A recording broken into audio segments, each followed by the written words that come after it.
The season that forgot to return. Chapter 1, Where Spring Once Lingered.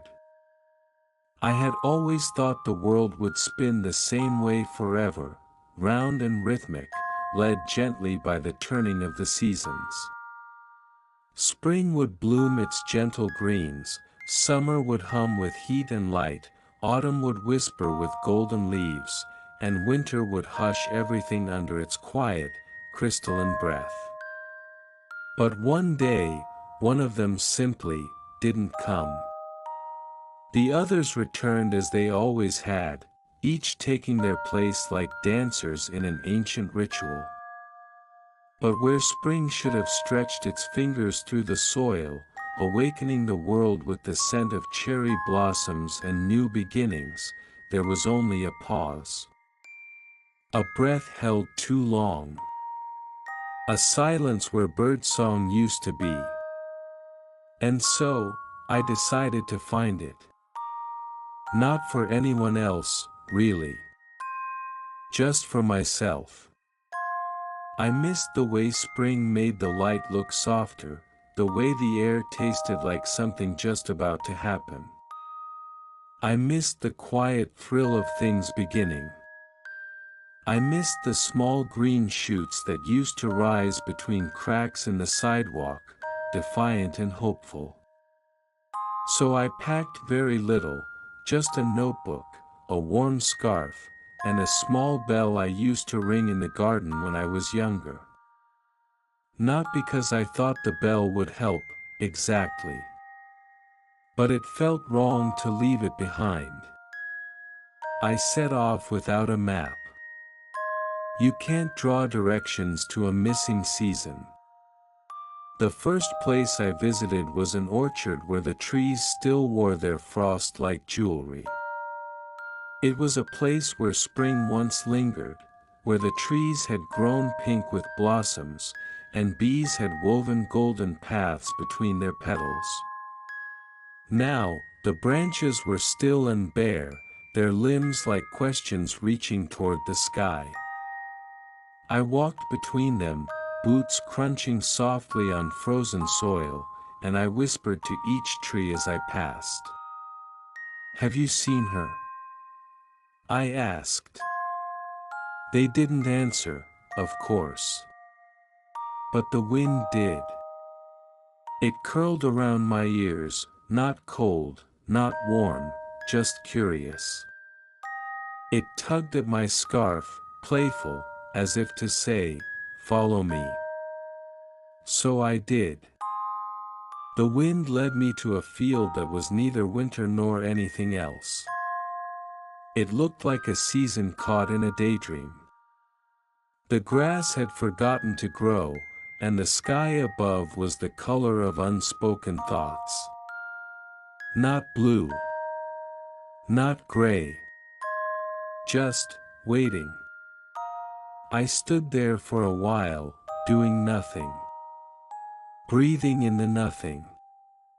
Listening to the hush that had taken root. And then, very faintly, I heard it. A sound like laughter, but not from any mouth. More like the sound flowers make when they open, if you had the ears to hear such things.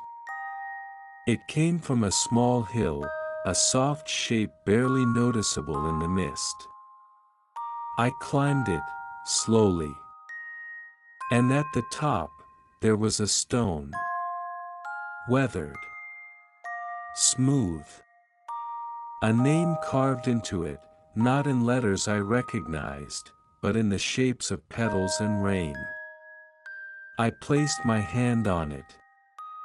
It was warm. That night, I stayed beneath a tree that didn't seem to know what season it belonged to.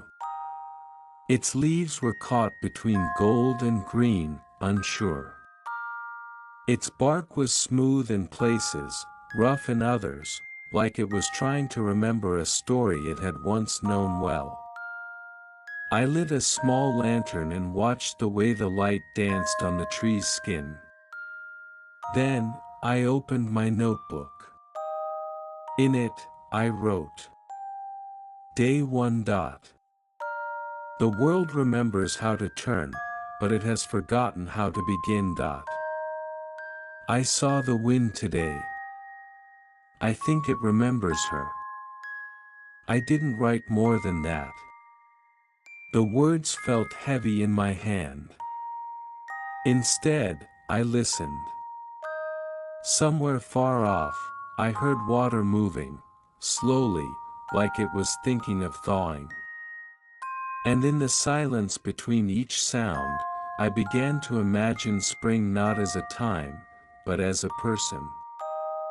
Someone shy. Someone who had been hurt, maybe. Someone hiding. I whispered to the dark. Where are you? But there was only the tree creaking, gently, like it was shifting in its sleep. In the morning, a single blossom had appeared. Just one. It clung to the branch above me, trembling, as if unsure it had the right to be there. Its color was soft, not pink, not white, something in between. Like the memory of a color rather than the color itself. I smiled. Not because I thought it meant I was close, but because something had remembered her. Maybe that was enough, for now. Chapter 2, The Forgotten Garden. The road that led me away from the single blossom curved like an afterthought, winding through a forest that seemed hesitant to exist. The trees here weren't quite trees, they were outlines of trees, filled in with fog. Their leaves didn't rustle but shimmered faintly, as though painted in memory rather than grown. I followed the sound of something not quite wind. It reminded me of the brushing of a hand across fabric, or the hush of a page turning. The kind of sound that makes you stop and tilt your head, wondering if you imagined it. That's when I saw it. An archway stood there, almost hidden by vines that curled and twisted like lazy thoughts. Beyond it, a garden stretched out, untamed and silent, as if the world had forgotten it was once alive. The grass was a pale silver, the soil like sifted ash. Petals lay scattered in patterns that made no sense, trailing into spirals, then fading as if embarrassed. I stepped through. There was a bench beneath a tree in the garden's center. It looked like someone had once sat there every morning, perhaps with a book, or a cup of something warm. But now, the bench was dusted in soft moss, its wood sunken in places where time had leaned too long. I sat. And waited. I didn't know what for, only that this felt like a place where waiting was welcome. Time, here, didn't tick. It sighed. And after what may have been minutes or hours or neither, I heard footsteps.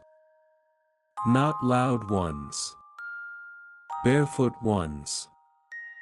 They didn't crunch or tap, they whispered. I turned, but there was no one. Only a patch of earth that had suddenly bloomed. Tiny buds peeked out of the ground, as if embarrassed to be seen. They were all the wrong colors, blue where there should have been green, and green where there should have been none at all. Still, they bowed toward me, gentle and kind. A little further on, I found a sundial. But it had no shadow. Its surface was etched not with numbers but with little illustrations, a bird mid-flight, a cloud with curled edges, a fox sleeping beneath a branch. Around it, the ground had cracked in places, revealing something strange underneath, something not stone, but soft. like fabric. I reached down and brushed my hand against it. It gave under my touch, the way beds do, or memories. It was then I realized this garden wasn't growing things. It was growing moments. Not real ones, perhaps. Or not mine. But moments, nonetheless. Preserved. Waiting. At the garden's edge stood a gate that wasn't a gate at all, but a pair of tall hedges leaning toward each other, their tops touching like a secret being whispered. As I approached, I noticed something hanging from one of the branches, a ribbon. Faded pink. Frayed at the ends.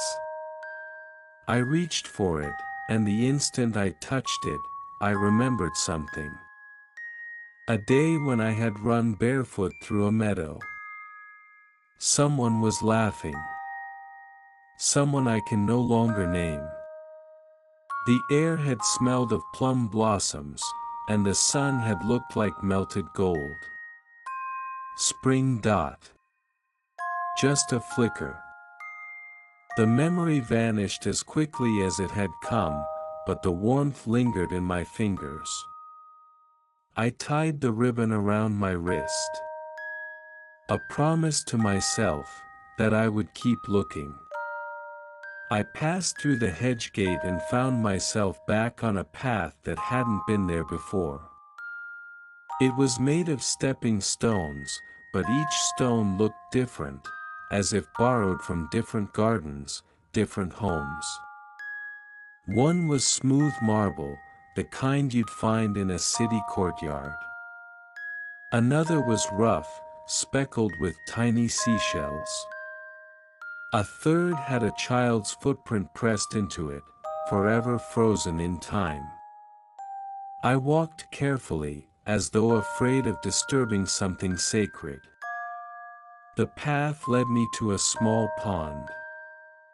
Its surface was too still, too perfect, like a mirror made of soft breath. I knelt beside it and looked in. But I didn't see myself. I saw a season. Not clearly. Not like a face. But like the feeling you get when hearing a song you forgot you loved. A sense of almost. She stood in a field of golden grasses, head bowed. The wind moved through her like a memory, not pushing, just passing by. I reached out, touched the water's surface. Ripples. The image disappeared. But now I knew. Spring hadn't died. She had hidden. And I was on the right path. That night, I camped under a willow tree that wept not tears, but light. Tiny flecks drifted down from its branches like stars that had forgotten their sky. I listened to the quiet again. The garden hadn't been empty, not really. It had just been waiting to be remembered. I opened my notebook once more. Day 2. I found a place where time grows flowers. I saw her reflection, just for a moment. She looked tired. But she's out there. And she's listening. I placed the notebook beside me and watched the glowing willow branches sway. Above, the stars blinked slowly, as if to say, keep going. She's not far now. Chapter 3, The Clockmaker of Seasons. The path grew narrower as I walked, lined with trees that seemed half frozen in the act of blooming. Some held buds that had never opened, caught between courage and hesitation. Others bore leaves too pale for summer, too firm for spring, like paper pressed from forgotten dreams. Each step I took felt softer, like I was walking not on ground, but across pages of a story that had yet to be written. The air grew quieter. Not silent, but expectant. And then I saw the cottage. It stood alone in a clearing where light fell differently, slanted and slow, like it had traveled a long way to get here. Vines curled up its walls in gentle spirals, and the windows glowed with a warmth that felt older than fire. Above the door, there was no number, no name. Just a carving. A single symbol, a circle, divided into 4 equal parts. 4 seasons. But one of the quarters was missing. I knocked. The sound was soft, absorbed instantly by the world around it. No answer. I tried the handle, and the door opened without resistance. Inside, everything ticked. Not loudly, but in a rhythm so smooth it was almost a lullaby. Clocks of every shape lined the walls, grandfather clocks with slow, sweeping hands, delicate pocket watches suspended like ornaments, wooden cuckoo clocks whose birds remained tucked inside, quietly dreaming. At the center of the room was a table, and upon it, a device I couldn't name. It wasn't quite a clock. Not entirely. It looked like a map made of gears, each tooth a calendar date, each wheel a memory. Tiny trees moved slowly within the frame, and miniature rivers glistened as if real water flowed through their carved channels. A man stood behind it, turning a gear with delicate fingers. He wore spectacles too large for his face and a scarf the color of dusk. His beard was dusted with what might have been snow, or sawdust. He looked up, surprised but not alarmed. "Ah," he said, voice soft as old velvet. "You've come looking." I didn't ask how he knew. I simply nodded. He gestured for me to sit. "You're not the first," he said, gently adjusting one of the dials. "Though most stop looking when the world keeps spinning anyway." I didn't reply. I only watched the way he moved, as if each motion was part of a ritual. Not just fixing something, but remembering it. "She's not broken, you know," he continued. "She just stepped off the rhythm." "Spring?" I asked. He smiled. "Call her what you like. Names are only useful when things are present. Not when they're missing." He paused, then added, "She left behind signs. But they're fading." He picked up a small bottle filled with golden dust and poured a pinch onto the gear map. Tiny blossoms bloomed where it landed. "See? The moments are still here. Barely. But they need help." I leaned forward. "How can I help?" The clockmaker looked at me for a long moment, eyes unreadable behind thick lenses. "You remember her," he said simply. It wasn't a question. "I think so," I whispered. He nodded, pleased. "Then you're a keeper," he said. "Not of time, but of beginnings." He reached beneath the table and pulled out a small box. Inside, nestled in velvet, was a key. It was shaped like a leaf. This, he said, handing it to me, opens the season gate. Where is it? He smiled again. Wherever the world last turned toward her. I left the cottage with the key in my pocket and something heavier in my heart. Responsibility, perhaps. Or hope. The clocks behind me kept ticking, but I knew that one of them had stopped. Just for a moment. As I crossed the threshold, a gentle chime rang out behind me, like a blessing made of time. The forest greeted me again, but it had changed. The trees leaned in now, as if curious. The light had softened even more, like warm breath on glass. And far in the distance, I saw something rising. A gate. Not tall, not grand. But unmistakable. Two arching tree trunks, grown into one another, their branches forming a canopy that shimmered with petals caught in windless motion. I approached, heart steady. The gate didn't have a lock. Only a place for the key to rest. When I placed it in, the trees sighed. Not in pain. In recognition. The petals began to fall, not down, but upward, rising into the canopy like birds taking flight in slow motion. The gate opened. What lay beyond was not a road. It was a memory. A landscape I knew but didn't remember. The field where I once lay watching clouds that looked like rabbits. The tree I had carved my name into, though the bark had long healed.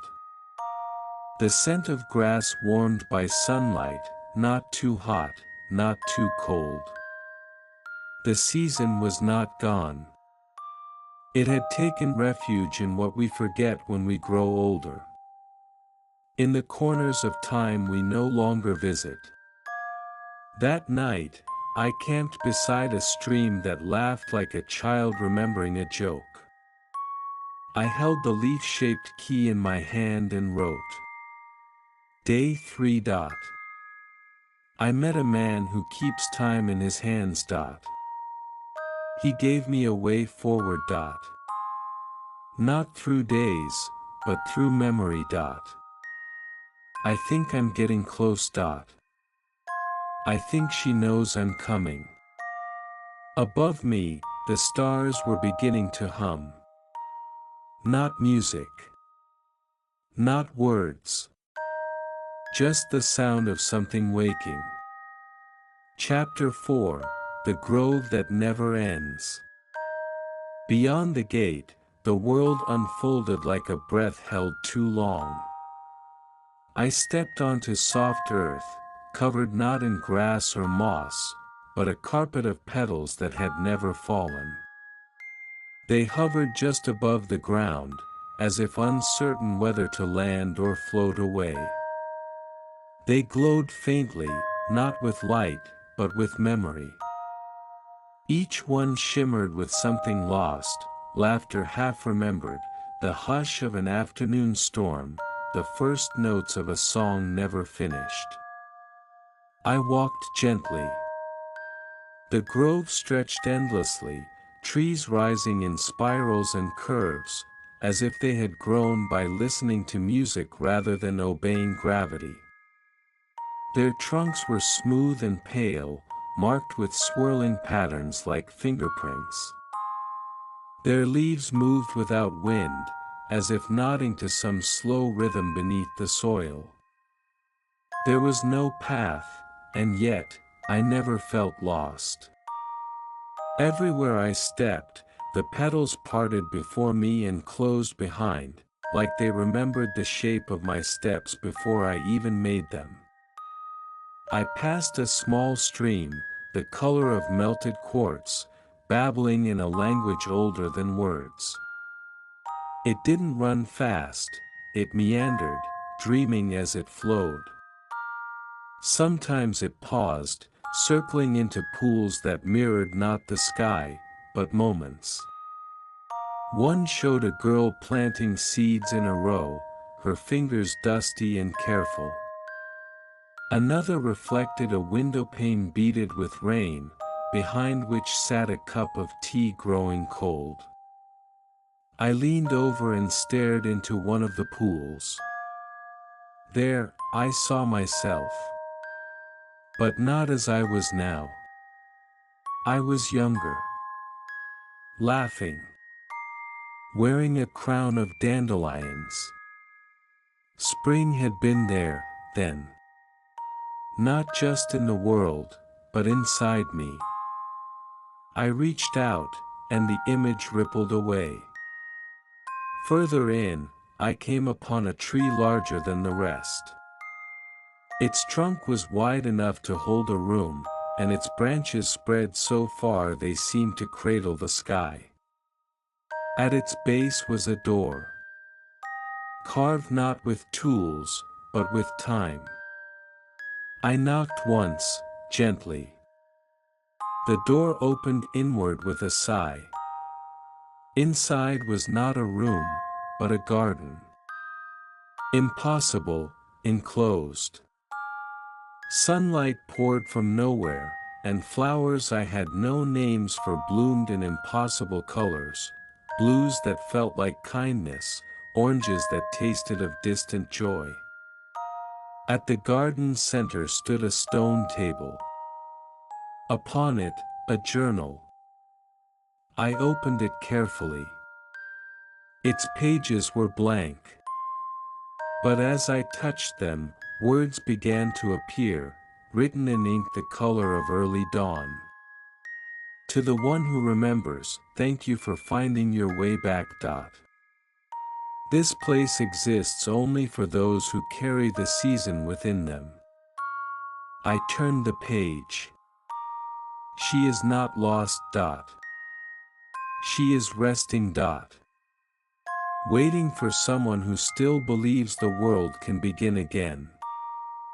I sat there for a long while. No need to move. No urge to hurry.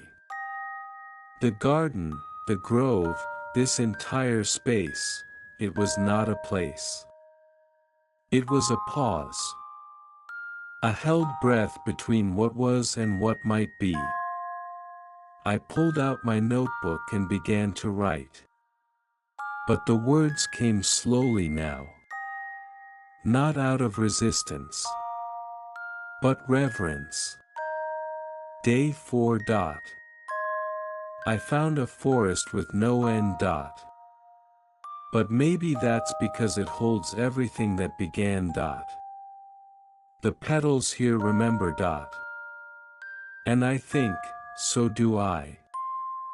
As I closed the book, I noticed a shadow falling across the garden. Not dark. Not threatening. Gentle.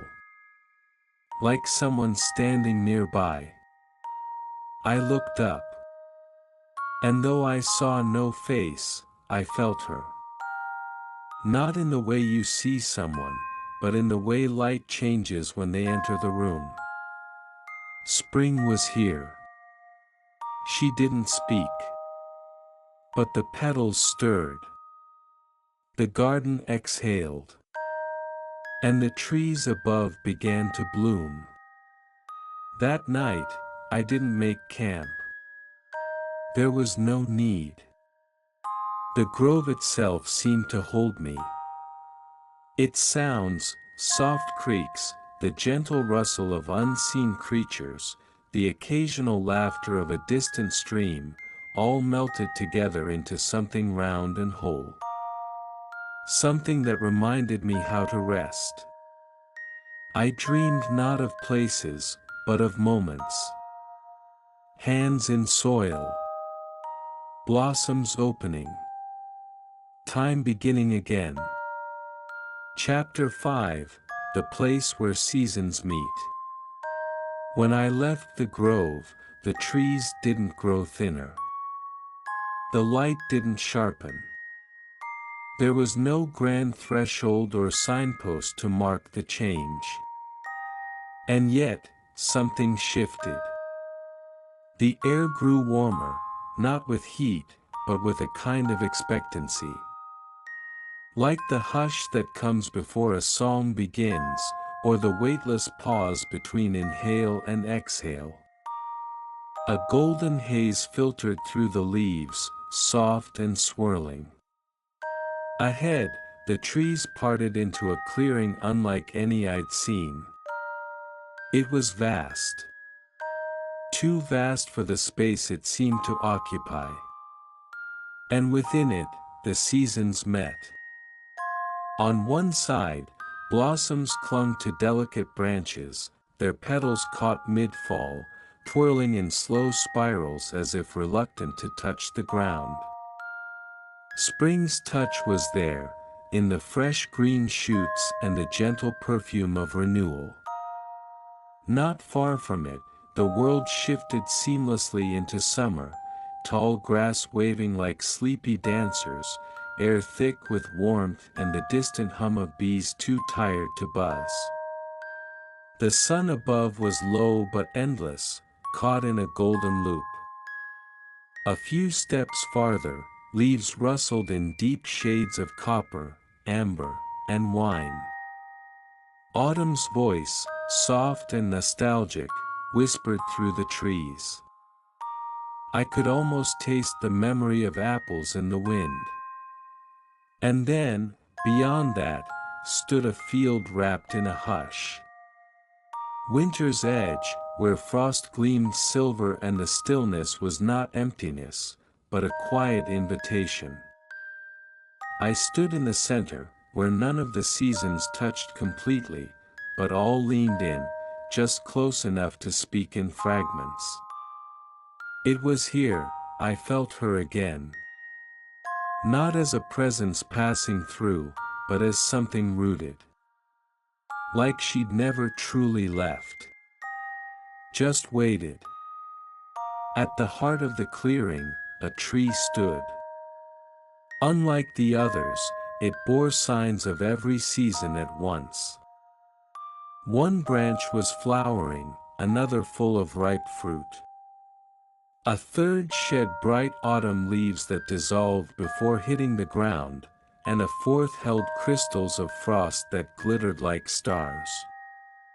Its trunk bore carvings, symbols of change, of turning, of coming and going. And there, resting at its base, was a shawl. Woven of wind and thread and memory. Without knowing why, I picked it up. It shimmered in my hands. Not bright, but steady. The color of beginnings. As I wrapped the shawl around my shoulders, the clearing responded. The petals paused their descent. The grass stilled. The leaves hung, mid-fall, as though listening. And from the frost, warmth began to rise, not melting it, but illuminating it from within. Then, I heard a voice. Not outside me. Not inside either. But somewhere in between. You remembered. I said nothing aloud, but I felt the words reply within me. I never meant to forget. The voice was kind. Worn, but not weary. Then you are ready. The tree's bark opened, not cracking or splitting, but parting gently, like curtains in a room long sealed. Inside was a hollow. And in that hollow, a journal. Much older than mine.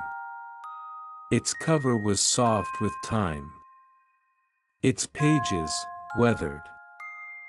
I turned the first. There will come a year when I do not return. Not because I am lost, but because I want to be found. Seasons are not bound by time. They are bound by memory. And someone must carry that memory forward. I closed the journal. Around me, the clearing began to blur, not disappear, but soften, like the end of a dream you don't want to wake from. The wind shifted. Not strong. Just enough to nudge. It whispered through the trees. Take her with you. I looked down at the shawl in my hands. She wasn't gone. She had become part of the world in a new way. A quiet thread woven through those who still looked for first blossoms, who waited for green to return to gray, who believed in beginnings even after long winters. That evening, I walked out of the clearing the way I came, though the path now felt different. The seasons no longer waited in their corners. They flowed beside me. Intertwined. Each step I took felt warmer, fuller. Not because I had found spring, but because I had remembered how to see her. In kindness. In curiosity. In the courage to begin again. That night, beneath a sky where all stars blinked in slow agreement, I opened my notebook. The ink flowed easily now. Day 5. I stood where the seasons shake hands. I heard her voice, not loud, not sharp, just enough. I think she forgave us. I think I've begun to forgive myself too. And then I closed my eyes, not because I was tired, but because I wanted to carry her with me into the quiet. Chapter 6, When the First Flower Opens Again. I walked through the soft morning, the world around me now carrying a rhythm I hadn't noticed before. Or perhaps it had always been there, I had just forgotten how to listen. Birdsong returned in gentle phrases, not loud or jubilant, but tender. As though each note had been carefully chosen for someone waking slowly from a long, peaceful silence. The road home was no different than the one I'd taken when I left. And yet, everything had changed. Not the trees or the stones, not the shape of the sky or the curve of the hills, but the way they felt when I passed through them. The way they greeted me. As if the land itself had been waiting, quietly holding its breath for something to begin again. I wasn't sure if I had found spring or if spring had found me. All I knew was that something precious had returned. Something not loud or dramatic. Something like a whisper. In the village where I'd grown up, the gardens had stood empty for years. Not barren, just patient. People had planted less, trusted less, waited with a kind of quiet disappointment as the seasons grew incomplete. But as I passed through the old gate of my childhood home, I saw it. A single bud. Small. Trembling.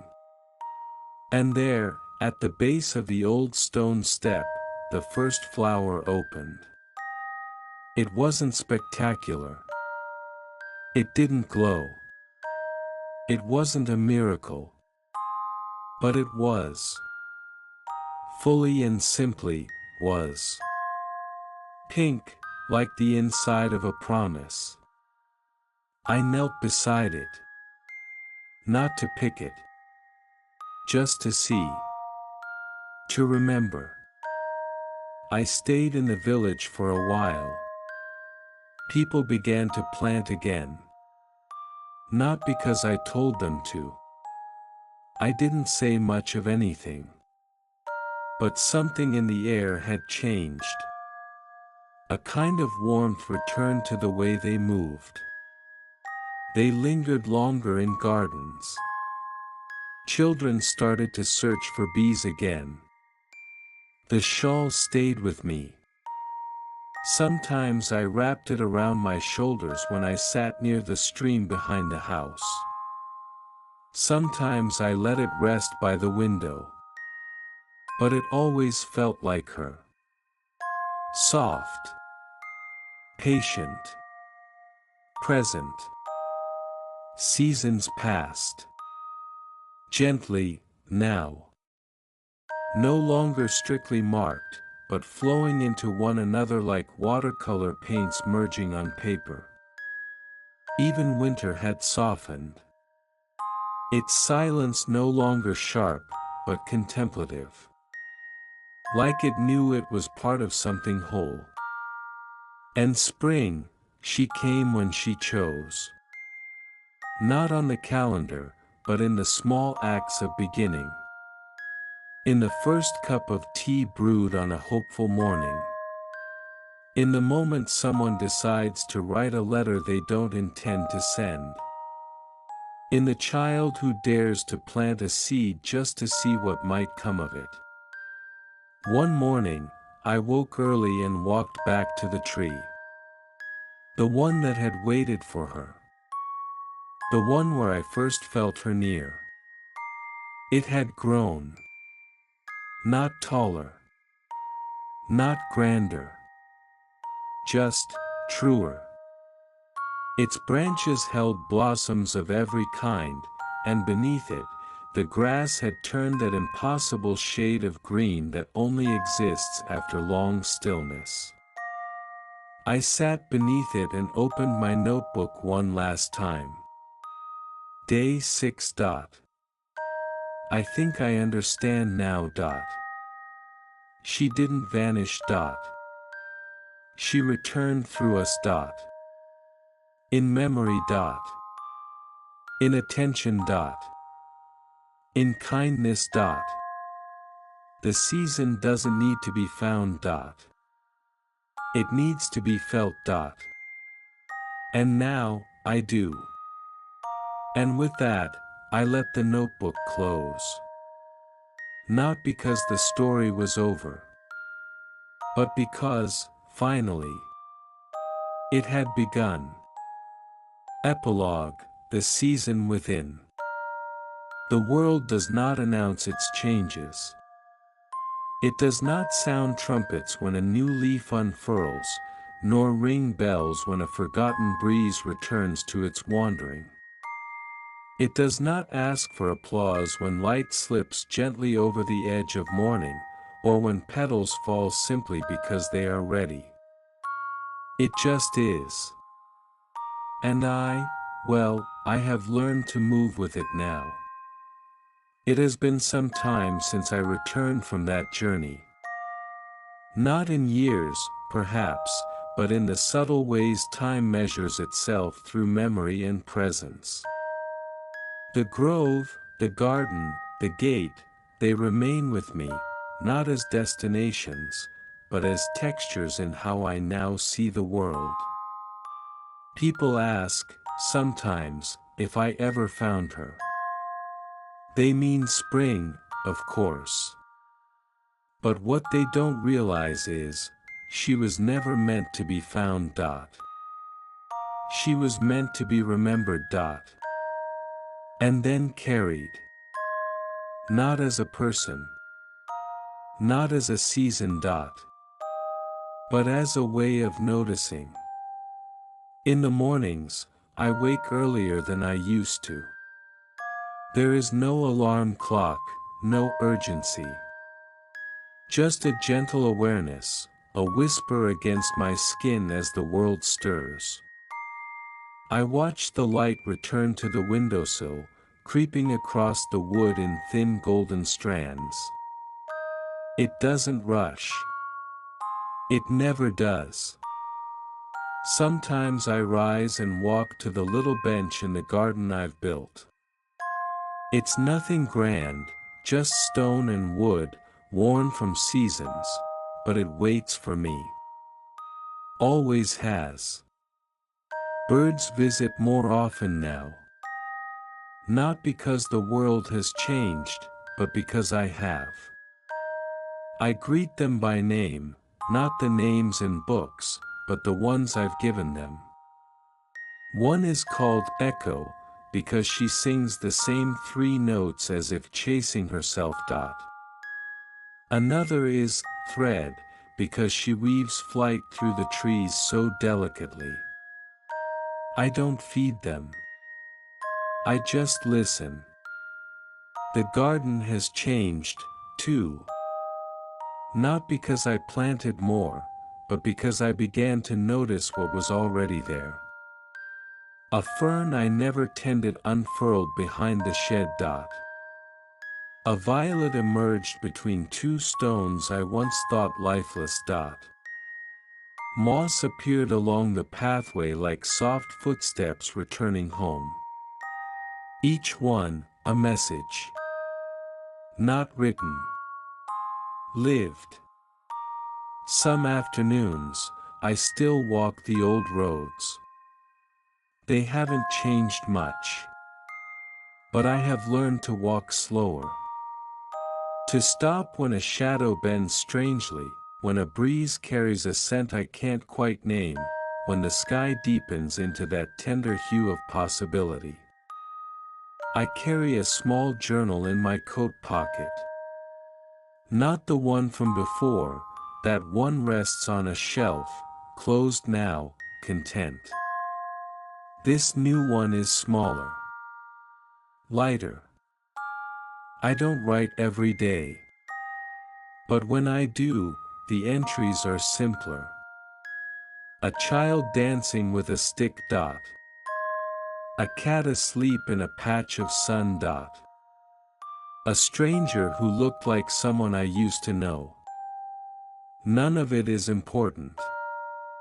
And yet, all of it is. People have started planting again. I see it in their hands, soil-stained and eager. In their eyes, squinting at the slow green push of seedlings. In the way they pause after watering, not to rush off, but to watch. They don't know why they do it.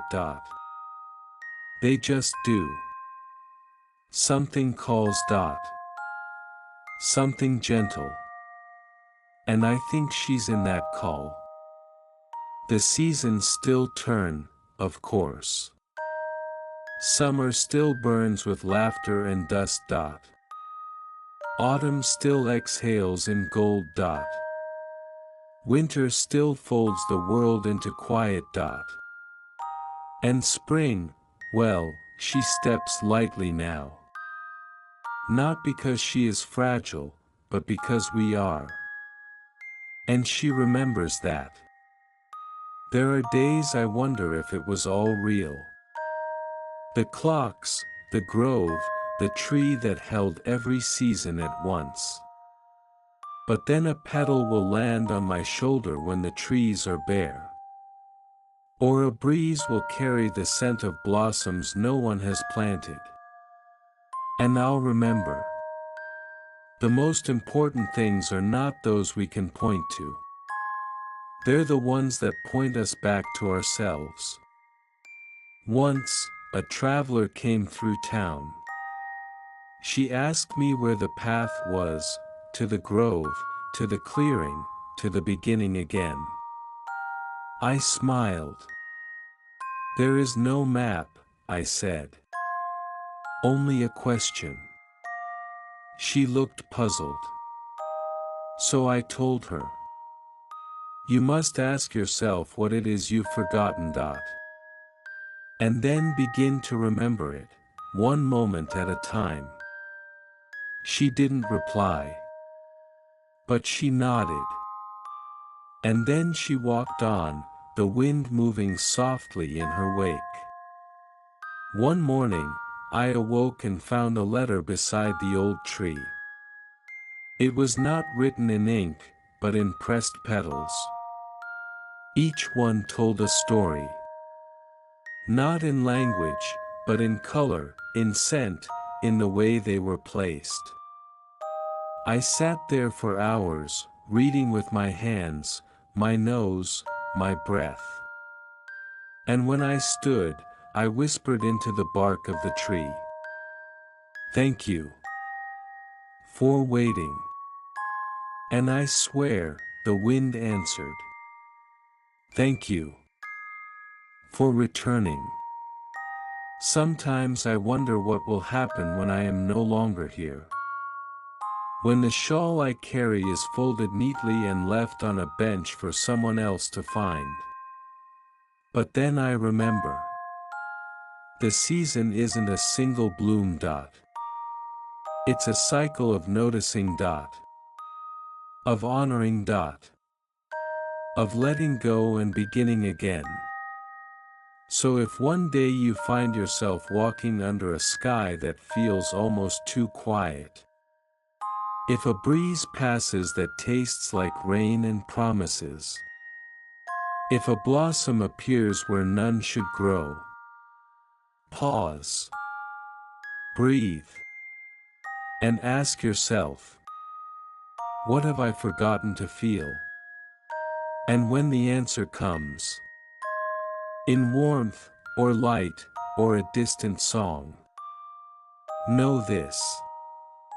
She has returned. Because you have.